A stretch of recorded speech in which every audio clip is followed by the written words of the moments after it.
안녕하세요. 아틀란타 최선호 초이스 보험의 제프리입니다. 오늘은 소셜 시큐리티 혜택을 일찍 받는 거에 대해서 말씀드리겠습니다.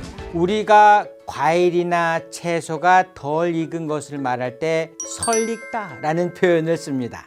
또한 밥과 같은 음식이 열에 의해서 충분히 익지 않는 경우에도 이 표현을 쓰고요. 어떤 일이든 충분히 성숙하지 않을 때에도 이 표현을 씁니다. 잘 익지 않은, 완전히 익지 않은 음식이나 과일을 드실 때는요, 대부분의 경우 다소간의 손해를 감수해야 합니다. 예를 들자면 말이죠, 설익은 과일을 먹으면 과일 맛이 훨씬 덜할 가능성이 높고요, 설익은 밥을 먹는다는 것도 상당히 고역스러운 일이죠. 이 소셜 시큐리티 제도에서도 설익은 경우가 생길 수 있는데요, 소셜 시큐리티 연금 혜택을 받을 때 충분한 혜택을 100% 받을 수 있는 것을 포기하고 미리 받으시는 것을 선택하는 경우가 바로 그것인데요.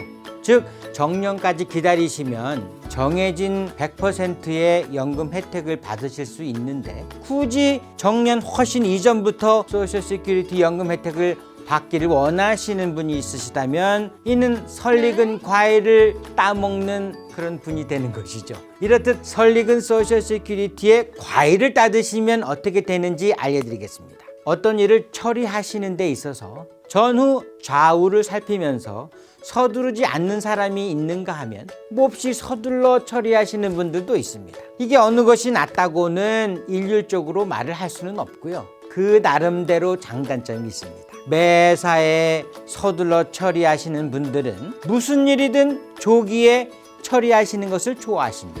여기 62세 가까이 되시는 어느 분이 계신데요, 알아보시기를 62세가 되면 몇 가지 좋은 점이 있는데 그중 가장 큰 혜택이 소셜 시큐리티 연금을 신청할 수 있다는 말씀을 들으신 거죠. 그렇지만 원래 정해진 소셜 시큐리티 연금보다 훨씬 더 적게 받게 된다는 것을 알게 되신 겁니다.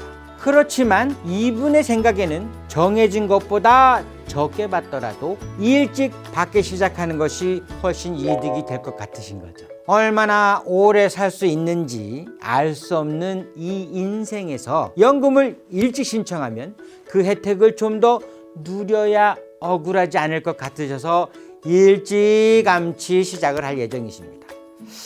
자, 이분의 판단이 현명한 것인지에 대해서 좀 따져볼 필요가 있습니다. 통상적으로 소셜 시큐리티 세금을 10년 이상 납부하셔서 소셜 크레딧 40을 채우신 분들은 정년이 되시면 소셜 시큐리티 연금 혜택을 받으실 수 있잖아요. 그런데요, 이것은 어디까지나 정상적인 혜택을 받는 경우를 말하는 것이고요, 다만 62세부터 연금을 받기 시작하시면 연금의 금액을 줄여서 지급받는 데 문제가 있고, 또한 근로소득이 있으신 경우에는 소셜 시큐리티 연금이 훨씬 줄어들거나 아주 못 받으실 수도 있는 것입니다. 이 현재를 기준으로 보면요, 62세에 연금을 받기 시작하면 정년부터 받는 것의 75% 정도만 받게 되십니다. 이 연금 혜택을 조기에 신청하는 것이 현명한 것이다, 아니다는 간단히 판단할 수 있는 문제가 아니고요,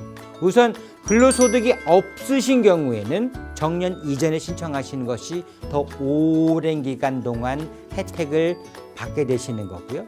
예를 들면 62세에 혜택을 받기 시작하시면 정년부터 혜택을 받기 시작하는 경우보다 4년이나 더 오랫동안 혜택을 받으시는 셈인데요, 사실 이 4년 동안 받는 연금 액수도 무시할 수 없는 액수이기 때문에 이 점을 좀 잘 생각하셔야 합니다. 가령 소득이 없으신 분이 62세부터 연금을 받으시는 경우와 또 정년부터 받으시는 경우, 이 두 가지를 비교해 보면요, 결론은 78세까지 살면 양쪽의 경우 모두 연금 총액이 같아집니다. 따라서 78세 이전에 사망하시면 62세부터 연금을 받으시는 것이 유리하시고요, 78세 이후에 사망하시면 정년부터 연금을 받는 것이 유리하다는 뜻이 됩니다. 오래 사실 것 같으면 연금을 미루어 받는 것이 좋은데요, 그런데 내가 몇 살까지 살 것인지 내가 결정하면 얼마나 좋을까요? 이상으로 아틀란타 채소노 초이스 보험의 제풀이었습니다. 감사합니다.